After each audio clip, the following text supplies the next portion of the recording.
O alam mo nakakaawa, no? Nakakaawa kapag ka ikaw ay isang matinong tao, ikaw ay isang, alam mo sa sarili mo na ikaw ay inosente. Tapos pati pamilya mo ginigipit. Sobrang ano nun, sobrang grabe yun. O kaya ito, i-play na natin itong first part mga bossing. Pag-usapan na natin. Pero sigurado ako pag-uusapan din to ni Coach Oli at ni Banat Bay. Panoorin nyo pa rin mga bossing ha. O ito, bibilisan na rin natin. Naasahan ng ating mga supporters dahil nagbabasa ako palagi ng mga comments sa mga comments ng mga subscribers ninyo, ng mga Banateros brothers at hindi lang kayo, pati na rin sa ibang vloggers nagbabasa ako. Kaya nga sabi ko sa tulong. Ayan o, nakita nyo ba yung suot kong damit na yan? Yang damit ni Boss Dada na yan, yan yung binigay ni Badtag. Inaalagaan ko nga yan eh. Oo baka mamaya maging presidente ng Pilipinas to. At least may souvenir ako ba? Ibebenta ko yan kay Boss Toyo. So, kita mo naman yan lang ang binigay niya sa akin bukod tangi tsaka yung kape.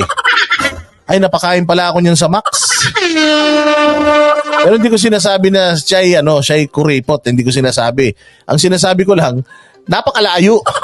Napakalayo doon sa sinasabi nilang taong kurakot. Yung ganong klase ng putya kong kurakot yan. Sabi ko nga sa inyo, nagbigay na siguro sa effort ng Banateros. Baka may tag-iisa na kaming bahay at lupa sa Baguio.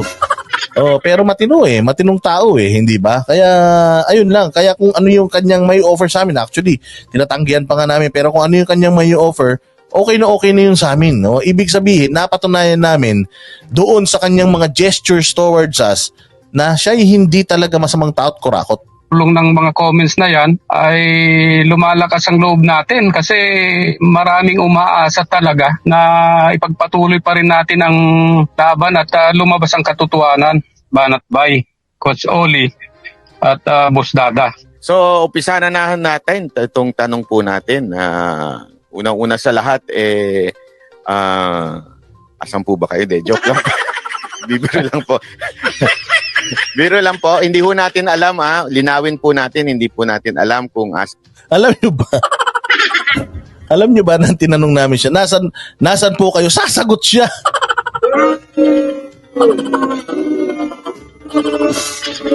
Sasagot siya mga boss. As in, sasagot siya. Ipinigilan lang ni Banat Bay. Kasi syempre, the less information na alam namin, hindi ba, mas mabuti yun para sa amin yung mas konti yung information. Ayaw na namin malaman yung mga ganong information. Kung nasan man siya, bahala siya sa buhay niya. Pero we want to keep our innocence.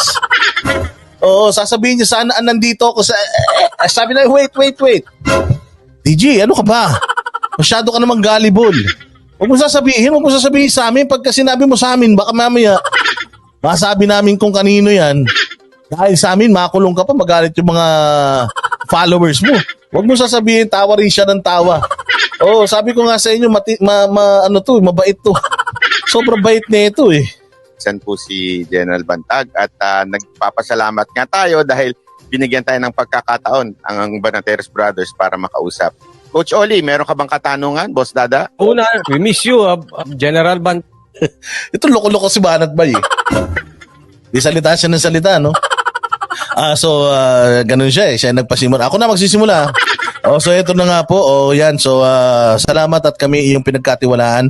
So Coach Oli, magtanong ka na. Pucha, nagulat kami, ha? Ikaw nagsasalita, kami pinagtanong mo. Kaya tawa kami ng tawa ni Coach Oli kasi hindi kami ready. Walang iya si Banat Bay, inambush kami. At tayo po ay nakapanood ng mga hearing dyan sa Senado at saka sa Kongreso. Simulan po natin siguro doon. Kasi sobrang biglaan nito. Nakita niyo yung ginagawa ko dyan? Nag-iisip ako na itatanong. Ano ba itatanong ko rito? Ano ba itatanong ko rin? Nagsusulat pa ako kunyari. Animal na yan. Pero pare-parehas kami. Ako nakabrief lang ako niyan nakabrief lang ako niyan. Sabi ko lang yan, aalis na ako magbo-workout ako Biglang, oy, Boss Dada, huwag ka nga alis. Huwag ka nga alis. Wait lang, diyan ka lang. Wait lang. Meron tayong i-interviewin. Sabi ko, bait talaga nitong mga kapatid ko. Hindi ako nakakalimutan. Ano na nangyayari ngayon sa Bucor? Oo nga, napapanood ko rin at nakasubaybay din ako sa mga hearing na yon. Kaso nga lang minsan, nawawalan ako ng gana kapag yung mga nagtatanong na mga politicians doon ay parang malamya. Alam naman ninyo yun di ba? Parang Oo. imbis na investigasyon ang pinuntahan doon dahil nga in aid of legislation. Pero parang pumunta pa para konsintihin kung ano yung kalokohan na nangyayari doon. Sino yun? Sino yun? DJ Bantag, sino pinatatamaan mo dyan? Nakakawalang gana. Parang in aid of election yun eh. Kilala ko yung sinasabi ni General Bantag na yun. Oo, Pero- pero yung hindi naman sila lahat ganon. Doon sa Senate, mayroon naman nagtatanong si Senator Tolentino. Maganda yung mga tanong niya eh. At may panaka-naka naman na bumubukol din sa ibang senador sa mga tanong nila. Pero yung iba rin kasi parang kinukonsinti pa si General Katapang yung mga yung mga pagpasok ng droga, mga mahabang baril, yung mga, alam naman ninyo yon kahit siguro hindi ko ulitin. Pero mas nakakabilib talaga at bumibilib talaga ako sa Congress, sa House of Congress. Doon magagaling magtanong. Lalo na sina Kung Ako, Kung Bosita, Kung Abante, Kung Rehensya. Minsan kasi hindi na ako nanonood dahil sabi ko nga, paulit-ulit lang at nakakabuisit yung mga sagot ni General Katapang. Parang ang sarap ano yun yung tainga nung sabi niya yung lapirutin ba? Kasi parang bata Hindi pa nga ito masyado magaling magtagalog. Kaya sabi niya ibig sa lapirutin, pingutin. Talaga naman to si DJ. Ba't mo lapirutin? Ano yung chicks? Talaga to. Ang sarap batukan. Recently, meron huling Senate inquiry, Tapos, alam naman natin na supposedly tinan nyo, si Raulo to si Busdada. Inaantok pa ako niyan Paikot-ikot yung tanong ko alam mo naman hindi naintindihan ni Bantag yung tanong ko kasi ako rin hindi ko naintindihan. General Katapang yung nasa hot seat doon, Pero madalas sa kanyang mga statement, yung panahon mo, yung kanyang binabanggit. Ayan. So, ano kaya sa tingin mo, General, or Mr. Lang, punyeta to si Boss Dada. Apakadaldal mo kasi. Alam mo na nga nasa bundok yung tao. Chappy. Ang dami pa sinasabi. Pag nagtanong, dapat diretso. Si Boss Dada, dami-daming pasakalye. Parang loko-loko Sir Bantag, sa tingin mo? Bakit ganun ang nila? Ganun ang galawan nila dyan sa kanilang hearing sa Senado? Hindi naintindihan ni Bantag. Hindi ko rin naintindihan. Si Banat ba yung nagpaliwanag? Animal yan. Hindi ko marinig maigi yung pinakahuling dugtong ng question mo, Boss Dada. Pero parang, paano? Pakiulit nga. Parang ang tanong ni Boss Dada is, kasalanan mo pa rin daw hanggang ngayon ang Tragis, ganun lang pala kaikli yun. Bakit po yung mga nangyayari ngayon sa Bucor, kasalanan nyo pa rin? Hayop na yan, yun lang pala yung ibig ko sabihin. Sabi ko, tama, yun nga yun. Oo. lahat ng kapal. Pero kasi pa lang yan, unang tanong. Kasi to si Banat ba, in on the spot kami Oo, in on the spot kami. Kaya ako, windang na windang ako Pakan dyan sa Bucor. Copy. Oo nga. Sila sila yung supposedly salita, ha? Sinabi na ni Banat. Pinapaliwanag mo pa, pinaliwanag na nga Buisit ka talaga. Yan na. Hindi dapat sumasagot ng mga kabulastugan ngayon, pero ang kanilang sinasabi doon lahat puro nangyari nung time mo at minana lang daw nila lahat yan. Tama ka doon, Boss Dada, kung ang palaging sinisisi, lahat na lang ay sinisisi hanggang ngayon sa akin. Samantalang ang tagal na niya doon, halos 1 taon na siya doon. Pero itatanong ko lang din naman sa kanya at sa lahat ng mga subscribers ninyo at saka mga maaring manood dito, ang itatanong ko ay, naging ganun ba kami nung ako ay ilagay na bagong DJ at ayusin ang Bucor? Siguro kahit minsan hindi ako nagsalita na inayos namin yung mga kapalpakan ng mga pinalitan namin. Wala kaming ganun eh. Wala kaming ganun. Kaya nga ugaling bata itong si parang kung baga yung lollipop ko parang ganun eh. Ang hindi ko maintindihan tong ugali nitong si General pa naman to 4-star general na naging chief of staff ng AFP. Sa bagay, palpak na naman siya doon dahil nga nagkamatay yung mga sa 44 noon. No wonder naman na ganun talaga ang ugali niya. Malamang noon at hanggang ngayon na siya ang hepe ng Bucor, yun talaga ang scapegoat niya. Yung kapag may kapalpakan siya na panahon naman. Bistado, no? Bicolanong makulit. Sabi ni Bicolanong makulit, halatang naghahanap ng words. Alam mo na yung pagkaganon na, pag ikot ako ng ikot na gano'n, alam ko na hindi ko na makakita. Kasi si Banat dapat siya talaga nauuna dyan pero yun naman talaga yung gusto kong itanong. Kaya lang nakalimutan ko, hindi nga pala ako nagla-livestream. Ano nga pala yan? Question and answer lang pala yan. Niya, ituturo pa rin niya na minana ko yan kasi yun ang naririnig sa kanya minana ko yan, ganon. Ang dami niyang sinasabi. Gusto kong mag-react talaga sa mga sinasabi niya doon. Katulad ng 1 billion daw. Sinabi, Pero in fairness, magaling kasi ako magtanong talaga. Nakita mo yung tanong ko, simple lang yan. Maikli lang, ganun lang yung tanong natin So, anong masasabi mo na lahat daw nung nangyayari ngayon, kasalanan mo, minana nila? Di ba? Yun lang yung tanong ko Magaling kasi ako sa ganun, yung mga pambingwit na pangbingwit na tanong. Kaya kita mo, talagang bulwak si Bantag dyan. Ang haba ng sagot niya dyan dahil yung simpleng tanong na yun, na-cover nun lahat. Kasi alam naman natin, nanonood dyan sa mga nagaganap at mga bali-balita at mga hearing. Kaya alam ko na gustong-gusto niyang sagutin yun, ramdam na ramdam ko. Kaya yun yung tinanong ko. Kaya lang, bigla kasi ako dyan, biglang ako na pala yung magtatanong. Plunder, kaya hindi naman tinatanong yun. Ang tanong ng Senate dyan, dapat yung bakit nakapasok yung mga mahabang baril na nakita nalaman ni Congressman Tulfo na pumutok pa M16, sabi, bakit yung hopya, ang laman, shabob, ang daming kalukuhan, pero ang sinasabi niya, yung kapalpakan ko daw, mga kasalanan ko, plunder case ko daw. Kinasuhan ako dahil sa naubos na daw yung 1 billion pero hindi pa natatapos yung project. Kalukuhan yon. Sino ang kontraktor na magpapatuloy kahit lugi? Ayan ang sinasabi natin, di ba? Sabi natin na ako sigurado ako yung mga kontraktor na yan, bayad na yan. Kaya lang sila yung may problema dahil hindi pa nila natatapos.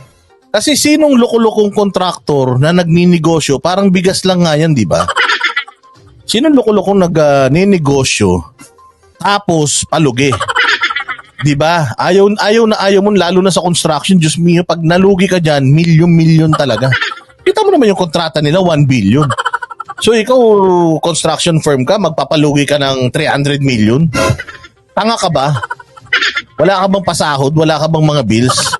Kaya alam natin pinaglololoko tayo kumbaga grade 1 lang ang maniniwala sa kanila. Yan din ang analysis ko Nanonood sa atin to si Bantag. Palusot naman ang walang yang katapang na yan. Utang ina niya. Kasi nga, bakit? Bilangin nyo ilang mura. Diyan siya unang nagmura, medyo natawa kaming 3. Kasi alam nyo naman kami, mabait kami, hindi kami pala mura. Kaya nung nagmura na siya, sabi ko, eto na. Kumbaga sa basketball, na-warm up na. Yung mga kasukasuan, kumbaga parang na-stretching na. Eto na yung niyan, diyan naaalagwa yan. Bakit Bakit sasabihin ng mga kontraktor na, hindi, Sabi ko, easy. Nakita nyo? Sabi ko, easy. Tawa kami ng tawa kasi sabi kami, eto na yung parang Duterte. Ito na yung parang Duterte na na ugali. Ito yung nagustuhan namin sa kanya Yung wala siyang pakialam kung ano yung kumbaga first in, first out. Kung ano yung unang pumasok sa isip, labas sa bibig. Walang keme, walang kaplastikan. Yun ang importante sa lahat. Hindi natin kailangan ng statesman. Kasi yung statesman, mga manloloko yan. Yung mga sinasabi ng mga yan, pinag-isipan, kaya buladas yan. Ito si Bantag, yung unang pumasok sa isip, yun ang lalabas. Kaya nga minsan nakakatakot magsalita to, baka ipahamak niya yung sarili niya ipagpapatuloy namin yan. Saan ka makakita ng ganun? Kahit lugi daw itutuloy. Ang katotohanan kasi, tuloy-tuloy lang yung kontratang ganun. Nasa tamang proseso. Hindi naubos yun. Tuloy-tuloy ang proseso, kaya nga ginamit nila yung binida niya na bagong kulungan. Kami ang may gawa nun. Kami. Yun yung mga minana niya, yung magagandang yun. Yun ay hindi niya sinasabi. Actually, nadinig ko yun eh. Nasermonan siya doon ni Kong Busita dahil para siyang hindi general. Parang ganun lumalabas na kung ano-anong pagbintang, kayo tinuturo. Pag magandang accomplishment, inaako. Ganun po ang nangyayari. Inaako niya, Tol. Tama. Oo. Etong ba tanong ko? Tama, Tol, yung sinabi mo. Kasi parang naligaw tayo doon sa narinig ko sa hearing, para po tayong naligaw doon sa ang issue po kasi nangyari lahat yan, pumutok yan nung barila. At nawala tayo doon sa issue nung barila. Tama. Sabi nyo doon, General Bantag, doon na nangyari sa Bucor. Oo. Nagkaroon talaga ng congressional hearing in aid of legislation kasama ng Senate dyan dahil kay Congressman Tulfo na mayroon siyang informant na nagsabing may M16 na pumutok sa riot na yun ang gamit, tapos yung mga shabu na ang mga sumunod pa. Alam mo, hindi na-miss out ko rin to. Sa totoo lang, I was too emotional and too attached dito sa istorya na to. Nakalimutan ko how it started in the first place. Nakalimutan ko na, oo nga no, nagsimula tong hearing na to dahil sa baril. Dahil dun sa sugal, baril, dun nagsimula eh. And then biglang napunta na sa takas, napunta na sa septic tank, nakakausap na nila yung aso. Biglang napunta na sa drugs. Napunta na sa kubol, sa buhay na baka, napunta na sa bidyoke, napunta na sa kalapate. Ngayon, napunta na sa kadiwa. Tiyan, napakalayo na ng inabot nito pero hindi nila na-address yung unang problema, which is yung baril. Hanggang sa nanghingi pa sila ng pera, punyemas. Ayan no, sabi ni Edin Panganiban, nagsimula sa baril, nauwi sa budget. Putragis yan, parang lumalabas. Sila na yung may mali, putya sila pa yung makikinabang, ang galing. Kaya sabi ko nga ang dami kong realizations dito sa dito sa interview na to na oo nga no, na-carried away na tayo. Kumbaga, nadala tayo ng agos ni Katapang. Napakagaling din ni Katapang kasi nadala niya tayo dun sa agos eh. Nalimutan yung totoong problema at pinagmulan ng problema, which is yung baril. Napunta na kung saan-saan yung istorya. Talaga, kaya alam mo talaga si Bantag na updated siya. Alam niya yung simula at alam niya dapat yung pagkakahihinatnan. Pero kaya frustrated siya kasi alam niya na nabola, nagoyo akala natin, di ba, pinapagalit-pagalitan si Bantag, si Katapang, sila Angelina Jolie. Akala natin pinapagalit-pagalitan sila. Yung pala pinasasakay lang tayo. Yung totoong issue pala nalilihis na. So, ang galing, napakahusay talaga. Propagandista talaga ang hayop. Biglang na-ship sa takas. Kung tutuusin, mas mabigat. Para sa akin, opinion ko lang yon. Pero as dating DG dyan, at saka dati rin naman akong BJMP, nag-retire na nga ako sa pangungulungan na trabaho, ay opinion ko ito. Mas mabigat yung pagpasok ng baril, yung pagpasok ng mga bulto-bultong shabu na sinabing nasa loob ng hopya. Kung tutuusin, pangalawa na lang itong takas na ito. Dahil ang kulungan talaga ay natatakasan. Ngayon kung ang tanong nyo sa akin, nung panahon ba namin ay natakasan din ako? Kami? Oo, natakasan din naman kami. Pero kakaiba yung sa amin. Bakit kakaiba? Kasi pinalabas namin yon sa mainstream media. Hindi namin tinago yon. Bakit namin pinalabas sa media? Kasi wala naman kaming itatagong kalukuhan. Unlike sa kanila, ito hindi ko naman ina-accuse na kung ano yung mga kababalaghan na nangyari dahil hanggang ngayon wala tayong alam kung bakit nakatakas yun. Pero sabi ko nga, pina-mainstream media namin yung takas na yon. Hindi namin tinago. Bakit sila tinago nila? Kung hindi pa mabisto, sa kanila sinasabing, oh, ito na nga yung tumakas. Yun ang reaction ko dyan. Pero DG, dun sa pagdating sa M16, kayo ba ang mga nagbabantay dati doon? Meron ba kayong M16? Baka kasi isipin nila baka naman galing sa gwardiya yan. Kayo po ba noon may mga M16 noon? Mayroon tol, mayroon naman tayong mga M16 na pinahiram din pa ng AFP. May mga M16. Pero na ginagamit noon ng mga preso, wala na noon tol kasi dinimolish na nga namin lahat ng kubol noon. Tapos hinukay pa namin paligid. O isa pa ha, ito pong tanungan dito, walang script ito. Wala, hindi nga, sa sobrang gulat nga namin dito, hindi namin alam kung anong itatanong namin Kaya sumusunod na lang kami sa flow. Kung ano yung sabihin niya, doon na lang kami nagdidikit ng tanong. Wala kaming mga na-prepare na tanong. Ano yung mga tanong nyo, yun ang sasagutin ko. Walang ganun. Organic na organic ito, mga bossing. Yung backhoe, yung excavator kung tawagin. Kaya namin nakuha yung mga armas nila. Kaya ngayon, nakapagtataka, mayroon na naman silang mga armas na ganun kalalakas. Kung mayroon man sana, siguro yung kalawangin na. Pero wala Baka rin-recycle na naman nila. Hindi ko alam. Kaya nga ako nagtataka rin dahil nga inubos na namin nung panahon namin yan. Yun pwede na yung sabing minana nila. Inubos namin yan. Yung pagsabi ko na inubos namin, pati yung ground zero namin, yung mga kubol. Nag-inspection si Secretary Boying. Ocular inspection, inikot namin ang buong maximum. Wala siyang reklamo, nakita niya. Tinuro ko pa, yan sir ngayon, naging ground zero. Nakita ninyo sir yung mga pananim na yan. Diyan yung mga kubol nun, sabi ko.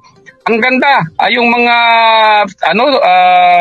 mataba yung very fertile yung soil doon na pinagtataniman dahil nawala na yung mga kubol. Wala siyang reklamo noon. Tango-tango lang si Boying noon kasi nakita niya talagang wala na. Sumakay kami noon sa back-to-back na patrol car. Alam mo, dahil dito sa interview na to, mga boss, napabili ako ng hopya. Napabili ako ng hopya kanina sa Mega Mall. Dito nakalagay yung shabu Sabi ko, baka sakali makaswerte ako ng shabu. Ibibenta ko. Sabi ko, walang Diyo. Ibibenta ko kay dun sa mga kalapati.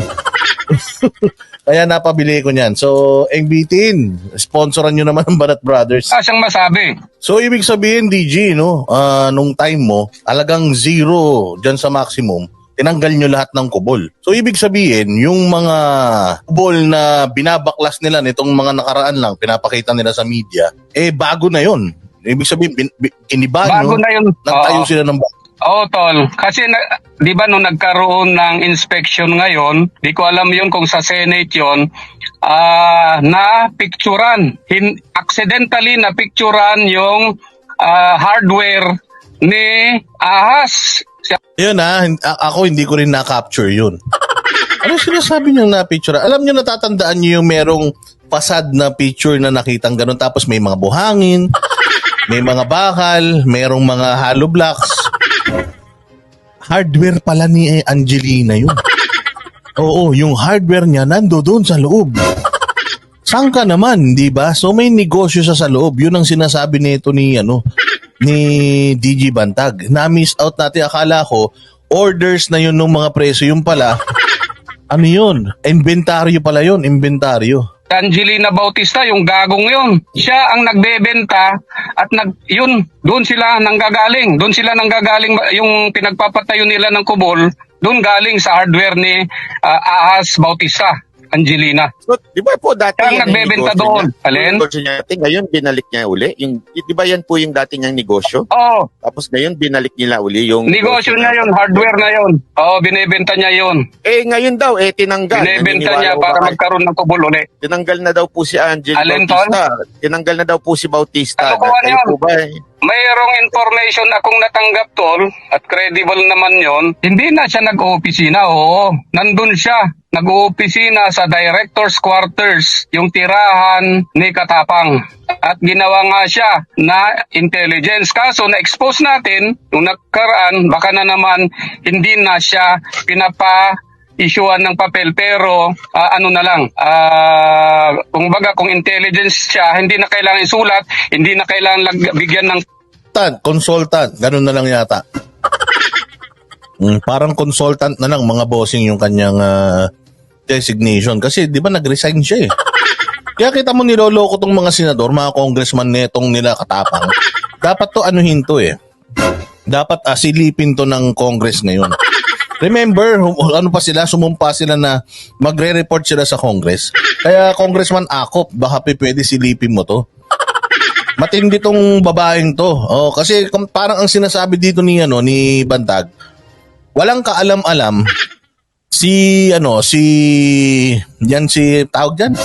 Walang kaalam-alam si Katapang sa pamumuno sa kulungan dahil militar yan eh. Wala siyang background. Ako talaga, yan ang specialty ko eh. Yan, walang retired na yan. Kumbaga nakinabang na yan sa pera ng gobyerno kahit na ang daming namatay doon sa mamasapano. O ngayon nakuha niya na yung pera niya, dumodoble yung kita niya. Kumita na siya para doon sa kanyang retirement. Nagpe-pension pa yan. Nagsusweldo pa yan. Tapos alam nyo ba gano'ng kalaki sweldo niyan?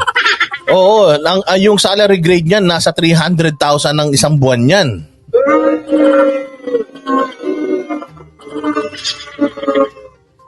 Oo, nasa yan, sabi ni Bright Naria, akala ko binahay na ni Katapang, palagay ko nga. Binahay niya yata ni Katapang si Angie, doon na nakatira sa sa director's quarters. Putsang ganda ng magiging anak ng mga yan. Gandang lahi niya pag nagkataon. So yun nga ang dyan, yun ang nakakadismayang part dyan, tuloy natin. Papel ng order pero nagsiserve siya para kay Katapang at syempre kay Rimulya, kay Boying. So sa madaling salita, General Bantag, nasa loob pa si Angelina. At kung nasa loob pa siya, bakit hindi siya matanggal-tanggal ni Katapang sa dinami-dami ng kapalpakang bulilyaso, napapahiya na sila sa media, sa taong bayan. Ba't andyan pa siya? Ano kayang meron siya na nakikita ni Katapang? Alam mo itong si Katapang kasi, wala namang alam ito sa pagmamanage ng kulungan. Nakita naman natin. Kaya niya kinuha itong si Angge para kasi magaling si Angge, nagpapakitang gilas, di ba? Kung sa hearing nga sa Congress, sa Senate nga nagpapakitang gilas pa rin. Ganun siya magpakitang gilas kay Katapang. Ito naman si Katapang, nakita naman natin ugali niya. Hindi natin alam kung nauuto ba siya o talagang kakutsa ba dahil nga pera-perang usapan diyan. Sabi ko nga nung ako noon, yung 100 million nga, di ba? Di paano sa kanila ngayon? Yung pong naniniwala kayo doon sa nabuking lang yung tumakas na, di ba, unang dahilan nila doon kesyo daw namatay na nandoon sa parang nahukay. Tapos ngayon biglang nabuking na tumakas pala. Naniniwala ba kayo na talagang tumakas yun o pinatakas yun? Medyo medyo yung huli mo na naman, medyo garbled din. Apo. Pero kung ang tanong dyan, ano ang opinion ko sa pagtakas na yon? Apo, yon. Nakapagtataka rin talaga yon. Pero kung ako ang hihingan ng opinion, nakita naman ninyo, narinig nyo sa Senate hearing, sinabi nung pumalit na Commander of the Guard, na tinanggal ni Angie Bautista, yung mga patrol doon, unit. So naging maluwag. Alam din ni Katarua yun, nasabi niya yun eh. Kaya possibly talagang legitimate na nakatakas yun. Kasi kung mayroong pinatrabaho kay Katarua, sana may nalaman tayo sa pulisya, wala naman. So talagang legitimate dahil nga sa ginawa ni Angie Bautista na tinanggal yung mga nagpapatrol para lumuwag ang pagpasok nila ng mga kontrabando. Kasi hindi niya kontrolado yung mga patrol na yon. Maraming nakakakita sa pinapasok niya. Nakita naman natin yung hopya, siya mo pala ang laman. Paano nila ipapasok yung mga mahabang armas kung mayroong nagpapatrol? Maraming eyewitness. Yun ang opinion ko lang na dahilan. Kasi nakita ninyo yung sabi nung una. Nakita na, putol ang ulo, na-chap-chap na si Katarua. Tapos sinabi na naman nila, septic tank. Ngayon, napatunayan na wala naman palang mass grave sa septic tank. Medyo sila hindi yung Actually, hindi yun ang napatunayan natin na walang mass grave sa sa septic tank. Ang napatunayan po natin, palpak yung intel at fake news si SOJ.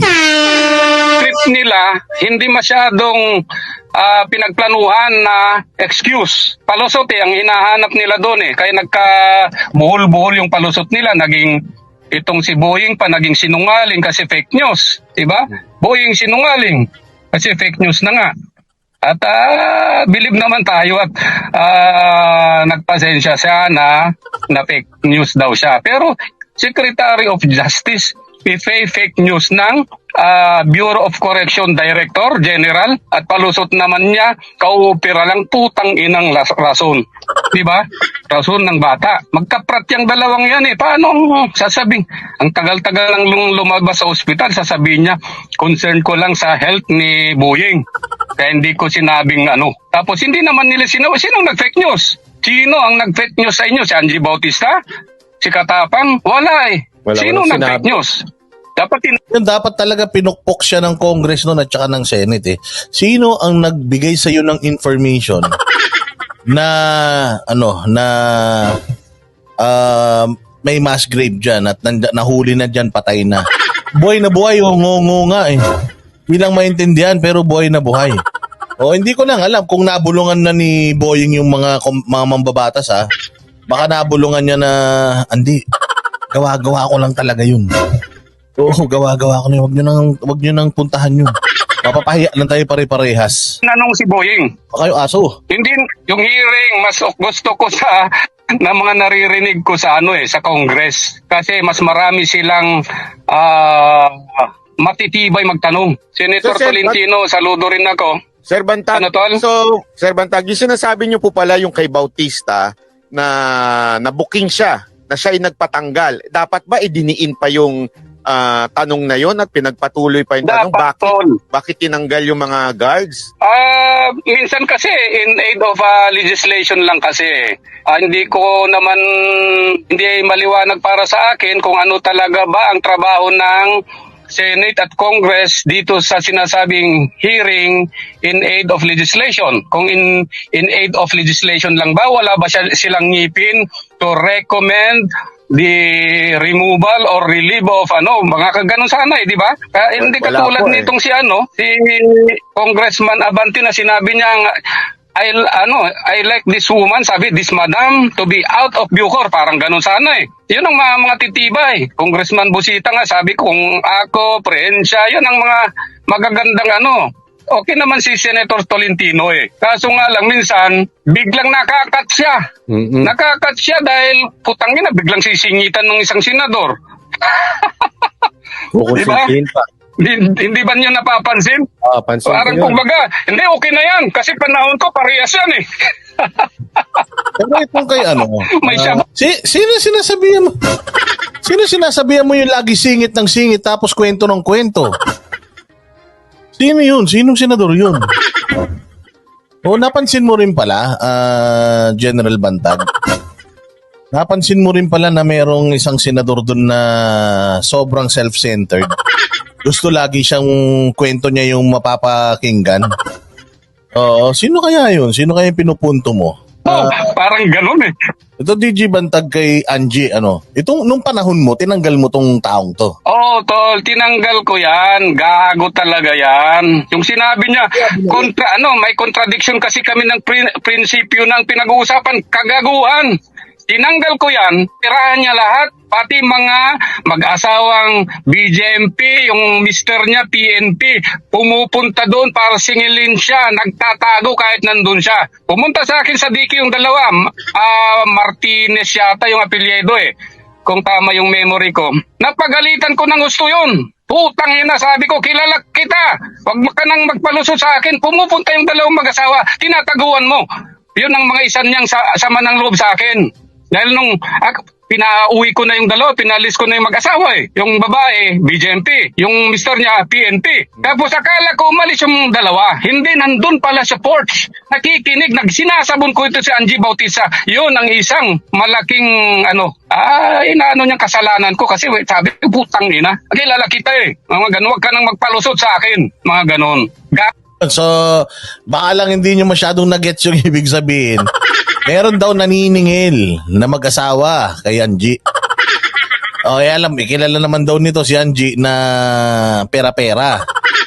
So, tinataguan daw ni Angie. Ngayon, pinaalis niya na daw yung mag-asawa na yun kasi pumunta daw sa kanya.